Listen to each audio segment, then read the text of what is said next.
So I'll start with what my life was like before, because I was a childhood compulsive eater. Um, my earliest memories involve food. It's so weird, like snippets of memories from when I was maybe 3 years old, 4 years old. I just remember food, like being carried through the grocery store, being sad and eating, being lonely and eating, getting hurt and eating. I remember an argument I got into with my brother and I was eating. And so I truly believe that I just hardwired myself to compulsively eat as my solution. Um, Not only in the, like the negative situations, but also the positive situations, the birthdays and the holidays, the special occasions. Those were always so exciting to me because of the food. I remember birthdays were super special because my mom would let me eat whatever I wanted to. Like I could request a birthday breakfast. I could, tell her what my birthday dinner was going to be. I could pick my birthday cake. It was all for me, it was all about just what food I could have. And that was really exciting to me. And so, in the ups and downs, the good times, the bad times, I could lean on compulsive eating to make myself feel better, to make the occasion more fun and more exciting.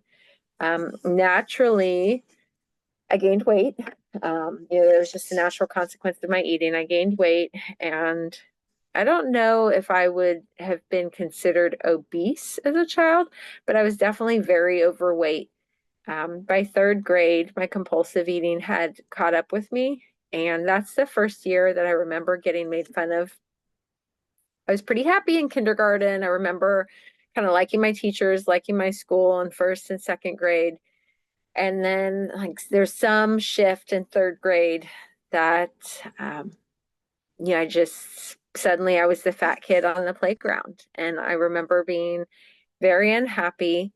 I felt isolated. I withdrew. Um, I had a hard time making friends. I had a couple good friends at school, but it was just difficult for me to make those close friendships. And so I withdrew into my compulsive eating when I would get home from school. I remember I made a little clubhouse in my bedroom. I had a bed with a really high bed frame. I don't know how far it was actually off the floor, but it was when I was young, it was like the frame was high enough that I could climb under there and have like a cave or a hangout. And I would stock it with food. I would stock it even with like my diet foods that my parents would buy me, my sugar-free candy or my whatever. I could stock my clubhouse with food, and I would just go under there and compulsively eat after school. And that gave me a lot of comfort. But then I gained more weight and I compulsively ate more. And my compulsive eating hit a kind of a low or peaked around sixth grade. That's the point where my parents really got concerned enough to take me to a nutritionist at a children's hospital. I was about 11 years old, and they took me to see this nutritionist. And, it's nothing extreme, and my parents were never, I don't remember them being restrictive. They always just wanted me to be happy. They wanted me to have a healthy body and be happy, and they wanted to help my self-esteem. But they took me to this nutritionist, and we started talking about portions and serving sizes and just like the healthy everyday foods versus foods that you might eat on occasion or every once in a while. And I started to think about food differently rather than it just being like, what can I get? What can I compulsively eat? It was more, how can I control and manage this?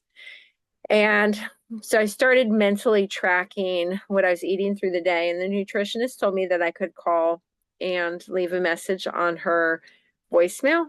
So every night I would call and I would say, like, this is what I've eaten today. I've had a yogurt and a granola bar and a blah, blah, blah. I can't even remember what I would have been eating when I was 11, but I was tracking it.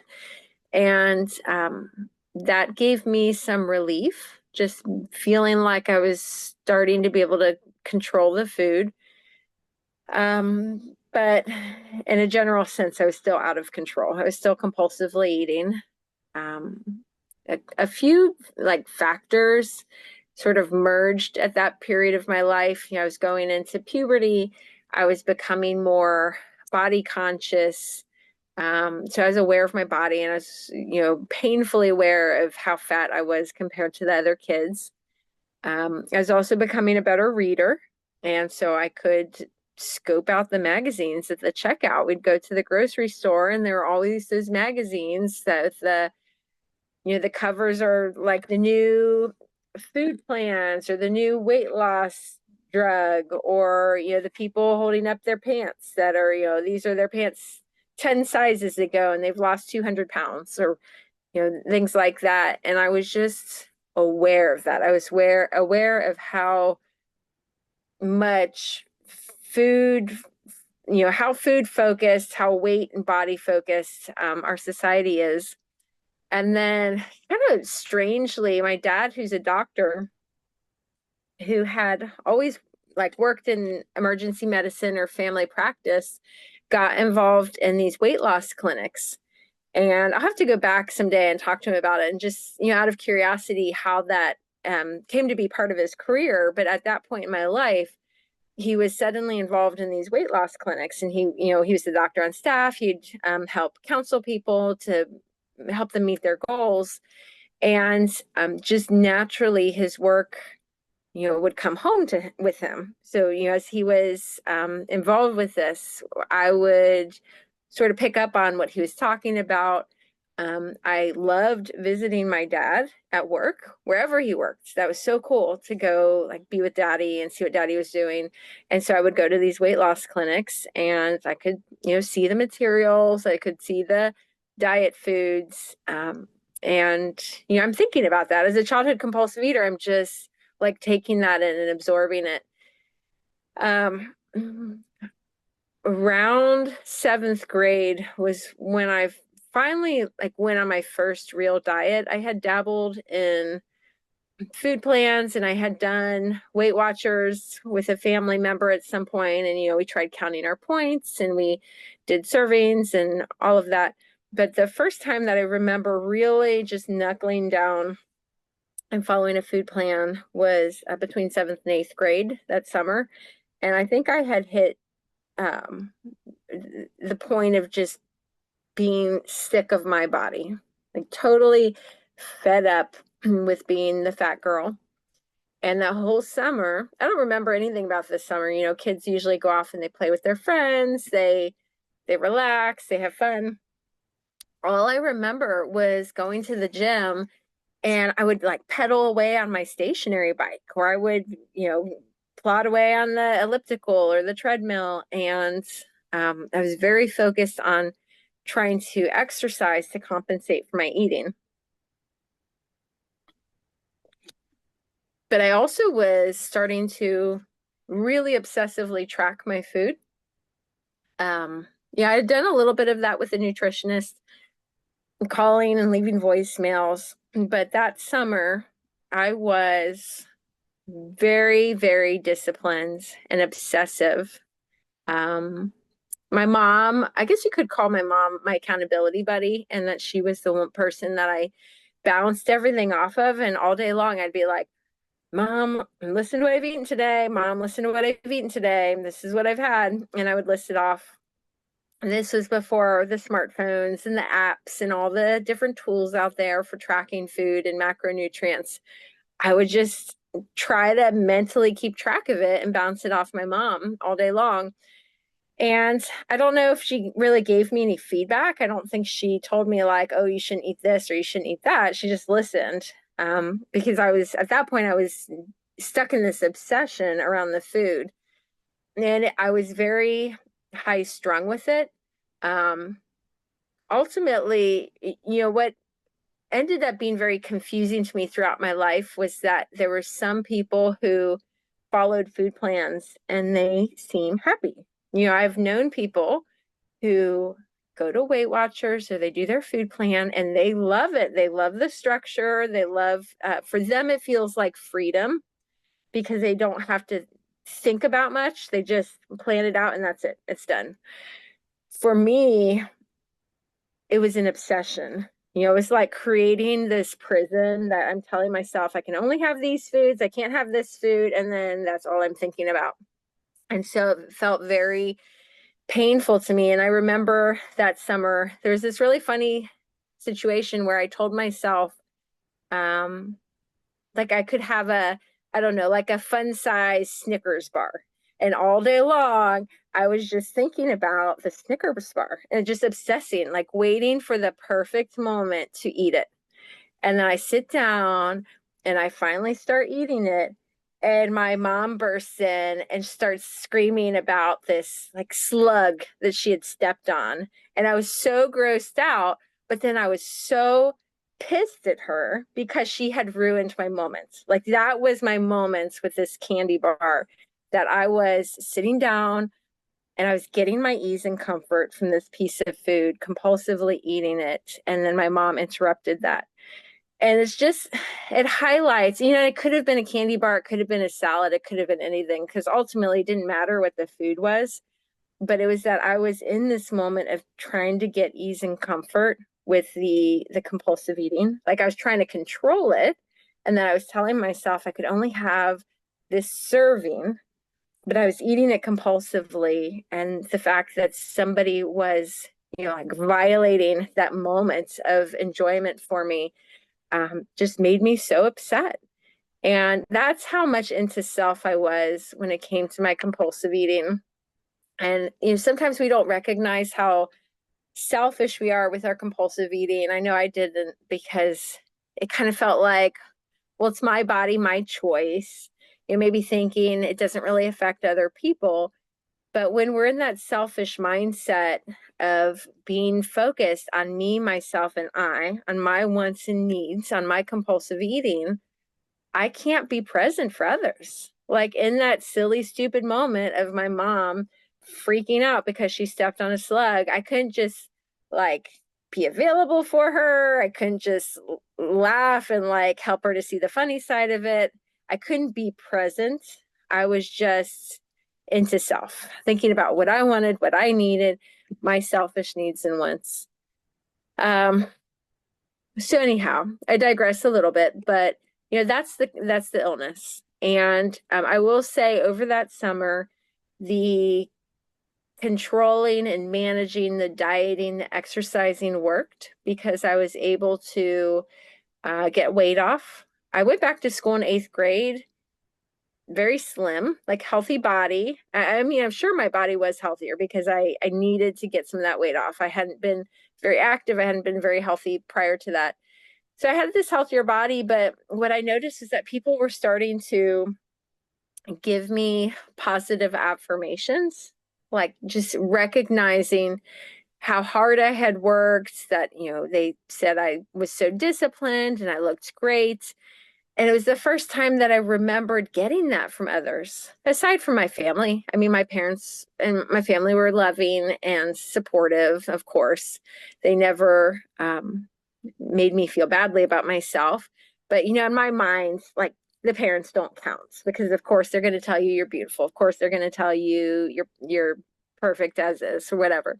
They didn't count. Now I was had these other people recognizing my body in a positive way. And as somebody who grew up being made fun of at school, that was just an incredible feeling.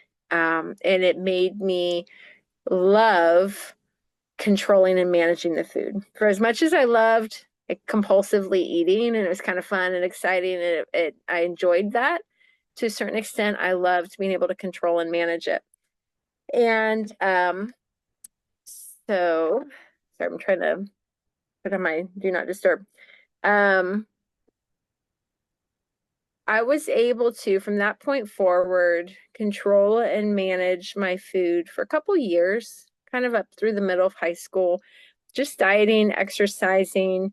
And I think I would compulsively binge eat from here to there, like time to time, but overall I could keep the weight off. And then we moved, and in the middle of high school, we moved away, like out of state. So away from my school and my friends and my extended family. I had a very large extended family I was very close to, and we moved away from all of that. And there was some excitement in the move, like the journey and the adventure of it.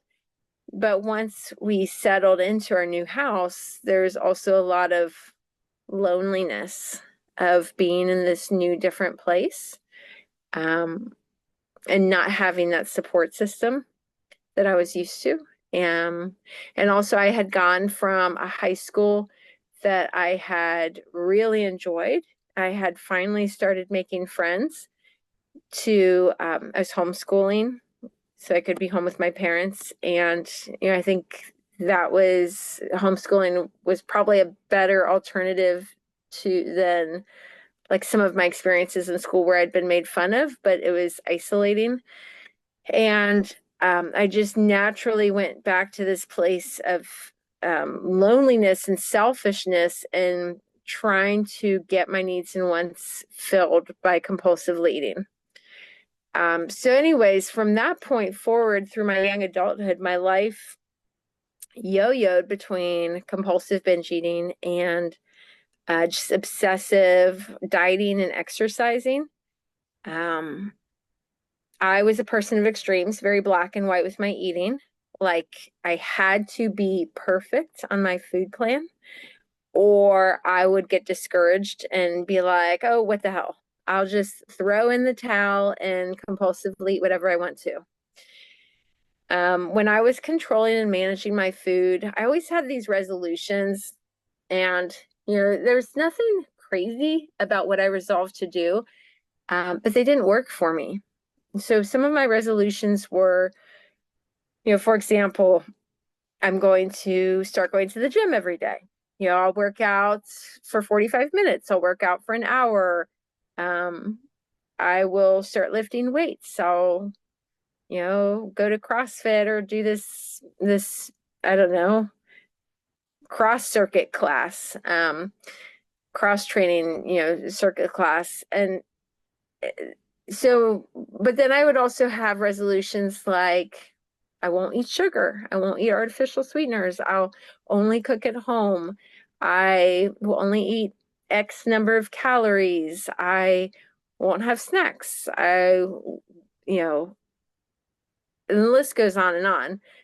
But then I also focused on this more of the self-care or the self-knowledge component of, okay, well, maybe I need more sleep. I'll just get more sleep, or I need new hobbies, or I will read these self-help books, or I'll go to therapy. And there's nothing wrong with those methods. Oh my gosh, lots of people use those methods successfully and they find what they need. Like I mentioned earlier, that I feel like I've known people who had food plans and they were happy. They just liked the structure of it. It worked for them. But part of my journey of becoming a chronic compulsive eater was recognizing that none of those methods worked for me. And I tried and failed enough to be convinced that nothing humanly possible could have worked for me. Because what inevitably would happen is that I would go back to that compulsive bite. Maybe I could follow the food plan for a few days, or I remember at the beginning of 2012, I followed a food plan for 2 months. And, I could do the exercise and read the book, and I would have all this knowledge about nutrition and about myself. And I would think, oh, it's so enlightening. Now I understand myself better. And then I would compulsively eat the next day. And it was so crazy. If I think about anything else that's harmful, all those early experiences where you get burned, you get cuts, you trip going down the stairs, you trip going up the stairs too fast. It's like you learn and you become careful. And then, with my compulsive eating, it was getting so painful and I could not keep myself from going back into it. And what would happen is I would take one compulsive bite and I would totally lose control. And sometimes I would tell myself, I'm just taking a cheat weekend and I'd compulsively, or, it'd be like, I'm going to have a cheat night, Friday night. Like, I've done really great all week. Let's relax. Let's just enjoy our Friday night. I'd give myself this hall pass to compulsively on Friday night and be a whole cheat weekend. Or I'd tell myself I could compulsively a serving and it would be the whole package. And I'd lose control. And, it was always in secret. I felt a lot of shame around my compulsive eating because I knew better. I grew up learning about compulsive eating, learning about nutrition, learning about servings and portions. And I felt so much shame that I could not apply that to myself, that I could not keep myself from eating in this way that was unhealthy and harmful. And so I would sneak out to the kitchen in the middle of the night, or I would, compulsively in my bedroom. If my family went away and I had the house to myself, that was always super cool because I could just compulsively eat without them finding me. And I would do weird things like digging food out of the freezer and scraping freezer burn off of it, or, like drinking maple syrup out of the bottle, or like shaking sprinkles into my mouth. And then I would do even weirder, grosser things like throwing food away to try to save me from myself. And then I would dig it back out of the trash.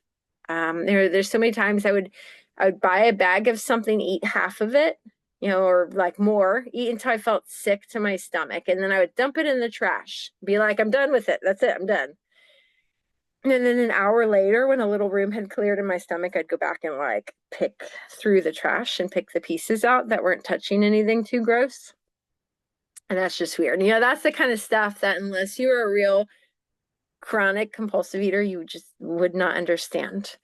But I would dig food out of the trash and do those weird things. And I did eat until I felt physically ill.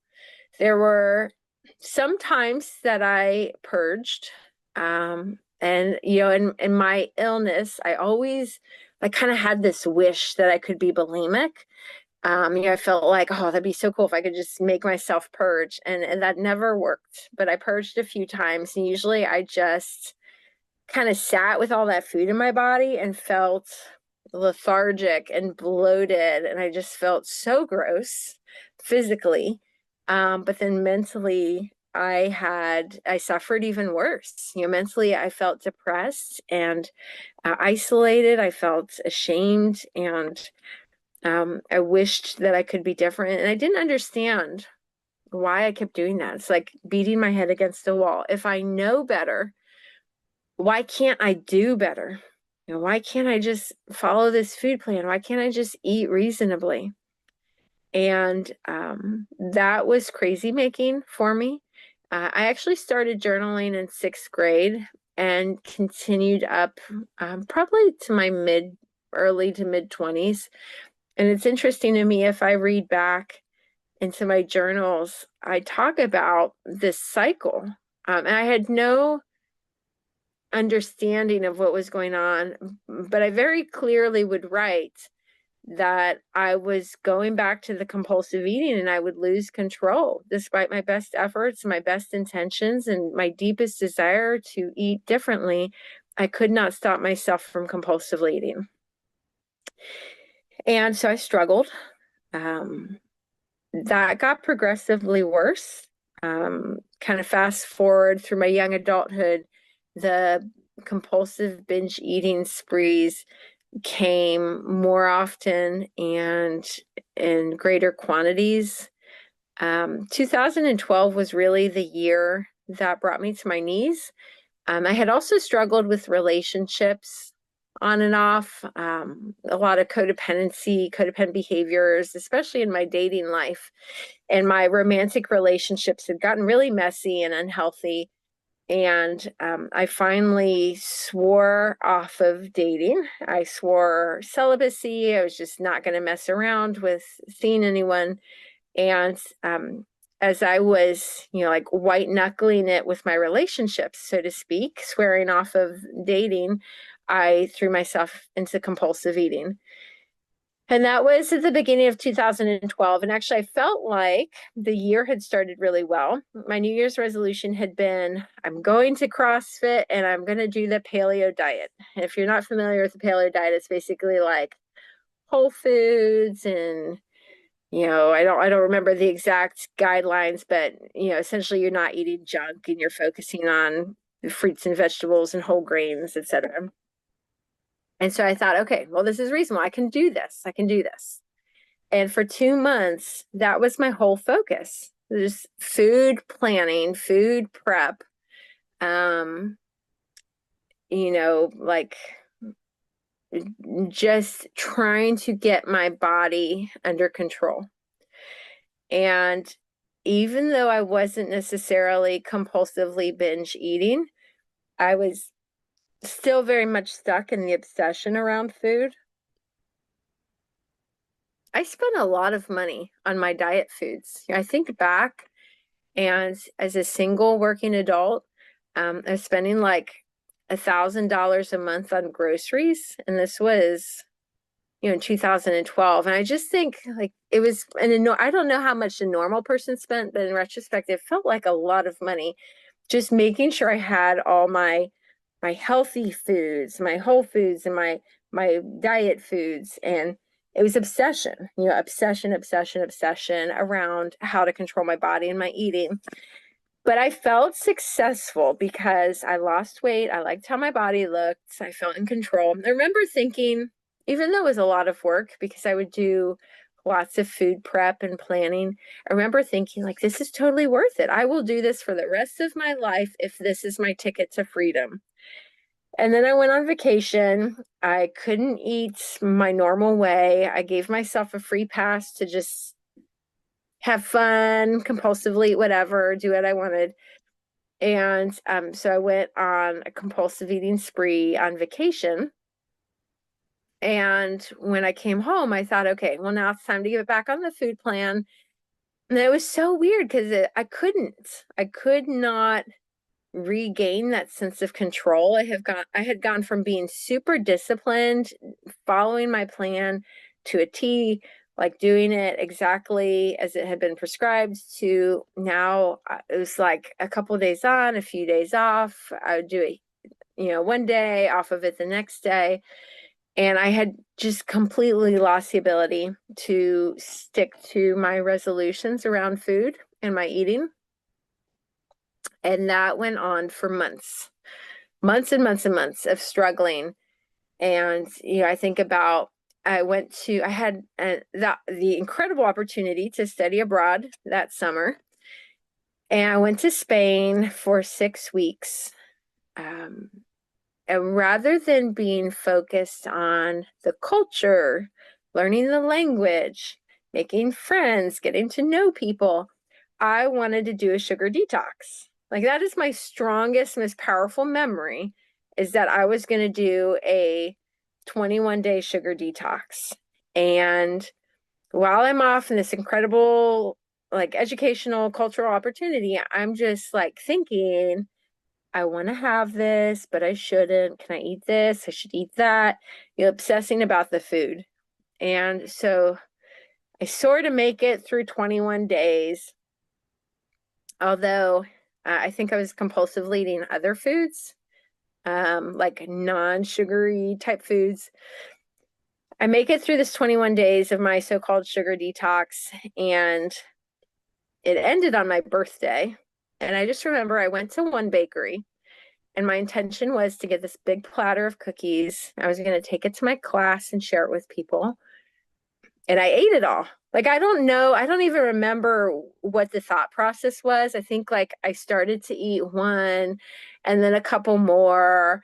And then I was like, well, I've eaten too many. I can't take it to class now. And I ate it all. And then I went to, like walked down the street, went to another bakery. And this time I had no intention of sharing. I just got a bunch of stuff from the bakery and sat on the bench and just compulsively ate by myself. And, I was already feeling sick to my stomach. I'm sure I must have been. And then towards the end of the night, I went to a third bakery and got a bunch of food and just sat on the bench, compulsively eating, feeling sick. And I'm pretty sure I was crying. Like at some point that night, I was just crying because I'm like, how could I do this? Oh my God.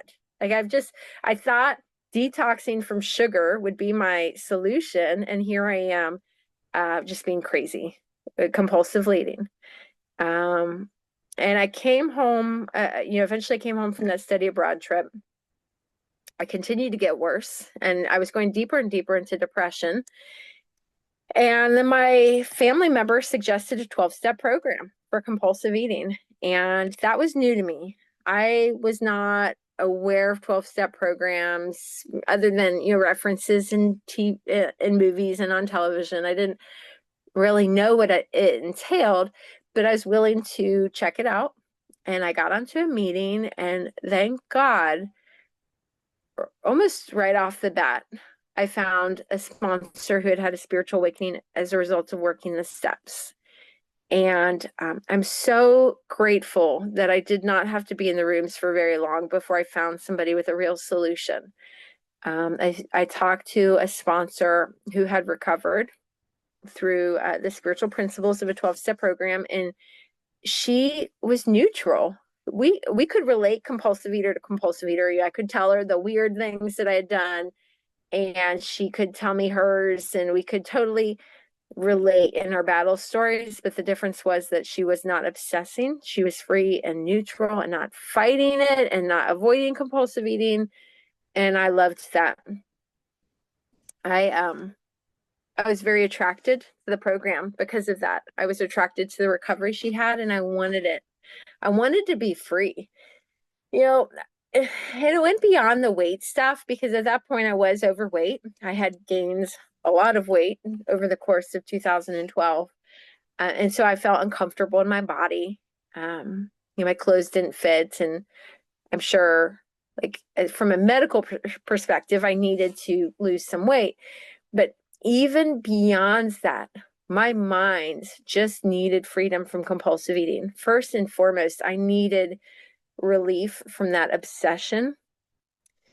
And so I asked her to help me, and she took me through the steps. It was a swift process. It was about maybe a couple weeks to go through an inventory. That was around Thanksgiving of 2012. And then, within a month, I was into it. It was crazy how fast it was. Couple weeks to do the inventory, and then into steps 10, 11, and 12. But let me back up a little bit to say that I had done the hard part by trying and failing. My whole life was a series of try to control and manage the compulsive eating and fail. Try the food plan, fail. Try the self-help book and fail. Try this, try that, try this, try that, and fail. That's the hard part. And then when I came to the program, I understood that I couldn't do it. I couldn't figure it out. And my sponsor helped me to understand step one, which is that it's that I admitted I was powerless over compulsive eating, and my life had become unmanageable. And the unmanageability was that my mind kept taking me back to that first compulsive bite, and then my body would lose control. And that made so much sense. And she helped me to understand that while I thought compulsive eating was my problem, it was actually my solution. It gave me ease and comfort, took the edge off, made me feel better. And if I wanted to live life without compulsive eating, I had to find a sufficient substitute, a different solution. And that made total sense also. It's so simple, but nobody had ever explained it to me. I had never come across that sort of explanation for compulsive eating. And she had a message of depth and weight. Having been through that experience and come out on the other side, her message resonated. So that made sense. Step two was about having hope. And after I talked to her and the other sponsors, I had hope, and I was willing to believe that I could find my way out of this compulsive eating. And step three was making a decision to work through the program. And then she took me through an inventory because I discovered that my real problem was selfishness and self-centeredness, which I didn't recognize. But I found that it manifested in my resentments, and it showed up in my fears.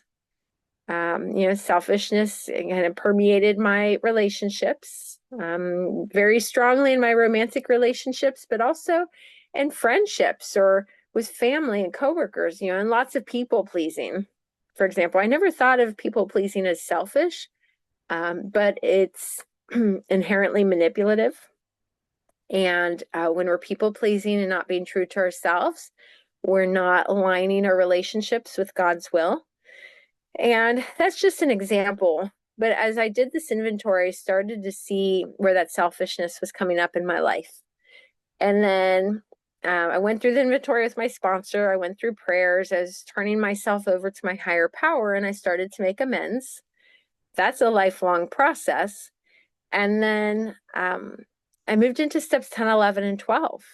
And step 10 is every day, throughout the day, when I'm feeling disturbed, I pause.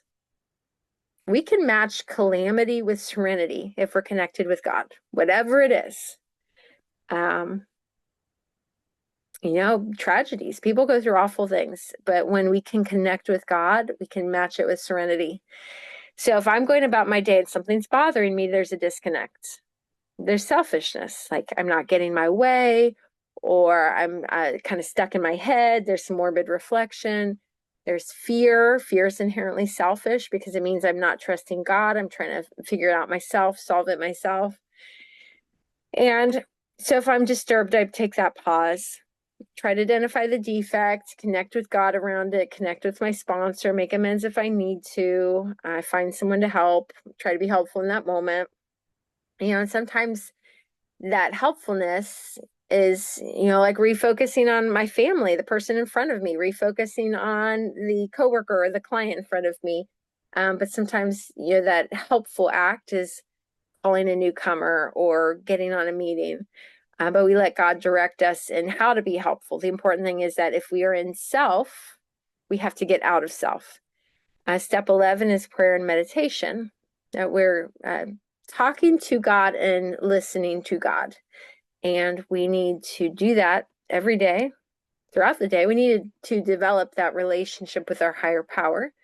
And step 12 is essentially the service component. And I think of step 12 as two parts. There's the component of working with compulsive eaters, because I have to pay this forward. I sponsor, I reach out to newcomers, I share my story, I moderate meetings, I go into the community. When I started program, I was single and childless, and now I'm married with 2 toddlers. So my spare time has changed, but I still, work this into my life, carve out chunks of my life to do this. And that's where I live. It's steps 10, 11, and 12 every day of my life. And it's incredible to think that at this point, it's been almost 12 years doing that. Like, that blows my mind how long that's been. But it's a day at a time. It doesn't matter. Ultimately, it doesn't matter if you're in this thing for 1 week, 1 month, 1 year, 10 years. We still have to show up and be willing to do the work. And what we get as a result of this is freedom. That I get to wake up and not obsess about food. I don't have to plan out my eating for the day. I don't have to avoid foods because food was never the problem in the first place. It was always about my compulsive eating and my sick state of mind.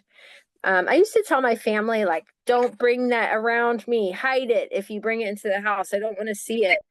And now I can just be neutral. I can go to special events. I can go to meals with friends and family, enjoy the food, enjoy their company. I'm not worried about my body. I can, of course, I can take action to have a healthy body, like being active and nourishing my body in the ways that it needs. But I can do that without obsessing. I've been able to have a healthy body just by letting go of the food plans and the control and all of that, focusing on a spiritual program. I can have that healthy body, but it's through God's power and not my own.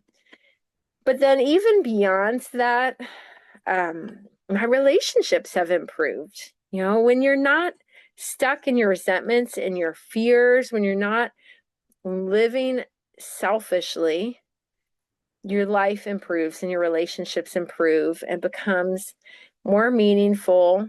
The depression lifted. I was able to, I just feel like through the program, I've been able to become a better version of myself. And that's a miracle and a blessing. And I've seen it not only in my life, but in the lives of many, many, many other chronic compulsive eaters who have worked a spiritual program. So at this point, I've chosen a passage that resonates with my recovery. It can be found on page 52. And Kat, were you going to throw that up for me? Yes, thank you. So I want to read, starting just like a sentence down. It says, we're having trouble with personal relationships. We couldn't control our emotional natures. We were a prey to misery and depression. We couldn't make a living. We had a feeling of uselessness. We were full of fear. We were unhappy. We couldn't seem to be of real help to other people. This is the spiritual malady. This is the real problem. And this is what my life looked like before I started a 12-step program. But I always thought the problem was, like my eating, that if I could just get my compulsive eating in control, everything would be better. But, a food plan couldn't fix my personal relationships. Avoiding sugar couldn't relieve me of my emotional nature. Exercising more couldn't help me make a living. When I read through these, I kept trying to stick a Band-Aid on my issues. I was hyper focused on the physical component of compulsive eating, what I was seeing in the mirror. And I wasn't taking an honest look at what was happening beneath the surface, because ultimately this is a spiritual malady. We are spiritually sick. We're not bad people, but we're spiritually sick, and we become restless, irritable, and discontent. And that has an effect on our relationships. It has an effect on our mental health. It has an effect on, our outlook on life and how we interact and show up. And so nothing that I tried, when you think about human aid methods for dealing with compulsive eating, none of that worked for me, because what I had was this spiritual malady. And that's why we come at this from a spiritual perspective, that it's spiritual recovery first. If I am powerless, I need to find power. If I'm in a dark room in my house, I need to, flip the light switch on. Maybe I need to call the power company. Maybe I need to pay the electric bill. I need to take some action. And when I was spiritually sick, I needed to take spiritual action. I needed to get connected with my higher power. And then once I had spiritual recovery, or it's a process, so it may not all come at once. It's like light switch versus dimmer switch. Some people work spiritual principles and they have a sudden, profound spiritual experience. For others of us, it's more of a, like you turn the dimmer switch and you slowly, gradually get the light on. But we take action. And when we get spiritual recovery, or as we're growing in spiritual recovery, then the mental recovery follows. And then eventually there will be physical recovery. If we keep connecting with God's will, doing what we need to be doing, we are restored to sanity, so we can start making the right choices. And when it came to my physical health, for example, when I was restored to sanity, I was able to start making right choices about, whether to eat this or whether to eat that on a given day. And it could change. Maybe I go eat pizza with my family one day, and the next day I feel like a salad. And it ultimately doesn't matter. The most important part is, am I connecting with God's will, and am I nourishing my body in a way where I can be healthy and happy and useful and be available and present with the people in my life?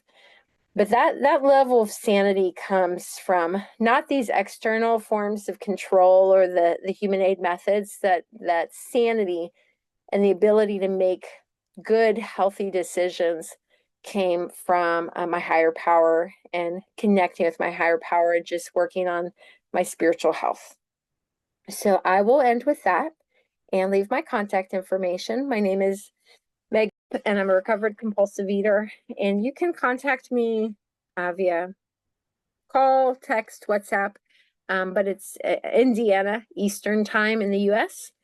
+1 812 390 0121. Again, +1 812 390 0121, and I would be happy to help. So let's move into the Q&A and commenting section of the meeting. At this time, anyone is welcome to ask questions or provide comments from what was shared today. If you have worked the steps, you can also share your recovery experience around what was shared today. Please keep your shares brief to allow for others to have an opportunity to share and ask questions. Please feel free to raise your hand or unmute if you have questions or comments or would like to share your experience.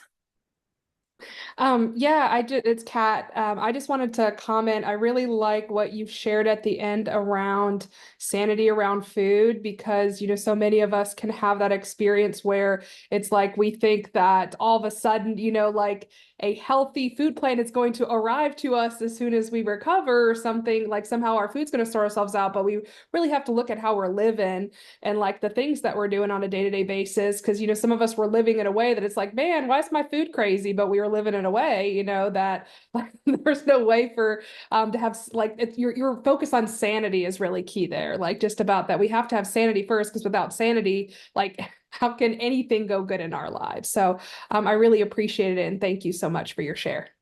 Yeah, you're welcome.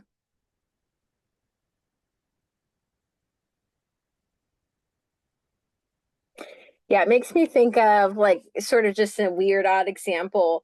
Having pizza with my family. Like there are nights where the easiest, simplest solution for getting my family fed is to have a pizza. And I can do that with sanity. Whereas in the past, I would have overcomplicated it. Like I would have obsessed. I would have like, I can't eat pizza. I can't have this. I'll get fat. And then I would grow it into this insane debate with myself around whether or not to eat pizza. And so there's so much freedom in just like, let's just eat this with my family. It's a meal. Let's sit down and have this meal together. Let's feed our bodies. This is what we need to do tonight. And, and that's not every night, but sometimes those things happen. And it's such a blessing to just have neutrality around that and just be able to go with the flow, not be rigid, because it was always like either just compulsively binge eating or super rigid and controlling. And I guess one question I think that I know a lot of people ask you this often, and you always offer is maybe talking about the parenting and program. If you have like just some like quick tips or anything like that that you have for people that are parents and trying to balance the work-life balance or family life balance. Yeah. Yeah. It's so interesting how we go through these seasons when we're in this long enough. You're going from being single and childless to having a family. I've had to get a lot less selfish on that kind of that personal, intimate level. Like I got really good in those early years at finding compulsive eaters and putting myself out there, sharing my story and talking about compulsive eating. But then when I had a family, I realized, man, I'm actually pretty selfish when it comes to my personal time. Like I'm pretty selfish when it comes to my personal space and wanting to have it a certain way. And now God's going to peel back these layers and show me how to be selfless on an even deeper level. It comes down to spare time that, I used to have, even though I felt like I was busy before, in reality, I had like hours and hours and hours of spare time that I could play with or, schedule things. And now I have less spare time because my primary job is to be mother to these children and show up and take care of their needs. But on a day-to-day basis, I find that nap times can be useful for doing 12-step work or after they go to bed, or getting babysitters. You have to do what you have to do. I have to get childcare, find babysitters, or I don't love doing tons of screen time, but sometimes, my sanity is more important than them having a little bit too much screen time on a given day. So I have to use those opportunities. I find the biggest challenge for me right now is developing that step 11 component, because there is so much distraction. And, there's a lot of fatigue that comes with parenthood. And just like usually I'm waking up when they're waking up, I try to get up a little beforehand. It doesn't always work out that way.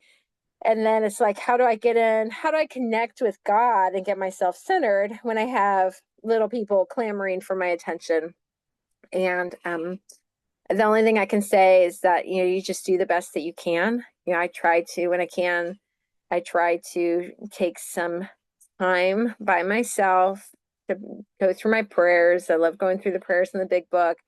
Take a few minutes to meditate on how I can be helpful that day and center myself. Sometimes I have to do that prayer and meditation during naps, like and when I had newborn, when they're napping or when I was nursing them. But just trying and trying to do it when they're around me. I think it's also good for them to see me practice those spiritual principles. My children are young enough that they don't really understand it, and they're like climbing all over me while I'm trying to pray and meditate. And so it's distracting in that I have to do a lot of talking to them about what I'm doing and why I'm doing, and try, kind of teaching them about that. But we try, and I think, it's my opinion that God sees when we try, and it's where our heart is.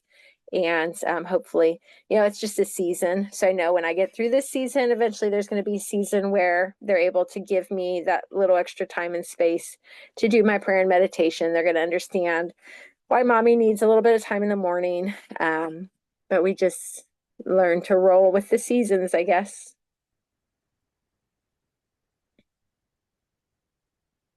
Yeah.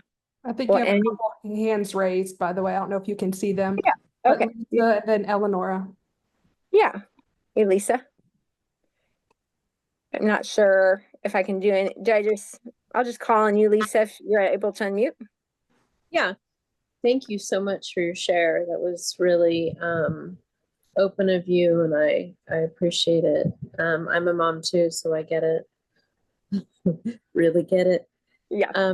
So how do you find your way back to God, like when life seems very overwhelming, which, it can be on kind of a day-to-day basis as a parent? Yeah. Um, you know, it's a great question. I was actually talking to a newer fellow about this earlier today, that when I was taken through the steps, it's a lot of focus on, the step work, the spiritual principles, helping others. So there's not, we don't get into the talk about self-care or like, what can I do for myself? Because we inherently are selfish, and we can spin ourselves into this rabbit hole of self-care. But I've learned with children that I do need to address my basic needs. Like if I'm exhausted or if I'm overstimulated, then I can't be mentally present to apply spiritual principles. So you have to address those outside issues in order to be the best version of yourself that you can be. So when I have days where I'm just like at my wit's end with my toddler, or I feel like I'm losing my patience, of course, first I'm going to look at, how I'm doing in my step work. I need to do my 10 steps. I need to probably reach out to some compulsive eaters, work on my prayer and meditation. But I'm also looking at, am I staying up too late, messing around on my phone? Am I, not getting enough sleep? Do I need to take a nap in the afternoon instead of working on my to-do list? Or if I'm feeling overstimulated, usually when I get angry with my children, it's because I'm just overstimulated in that moment, and I need to figure out how can I like regulate myself and just kind of take that pause. So I feel like maybe the graduate level work of this program is, applying spiritual principles, but also figuring out how I can take care of myself as a child of God with, physiological needs, so that then I can show up and be fully present, fully available, and fully helpful to my children. Because if I'm exhausted and, burning the oil and not taking care of myself, I'm not going to be, I'm not going to be fully there. Thank you. Yeah. And I found that for me, sometimes it's also asking for help. In my selfishness and my ego, I tend to want to do everything myself and like control that. And in parenthood and just with busy family life, I've started to get more freedom and sanity by letting go of that control, the selfish control, which means trusting God more, which ultimately we're meant to do, trusting God more and relaxing into life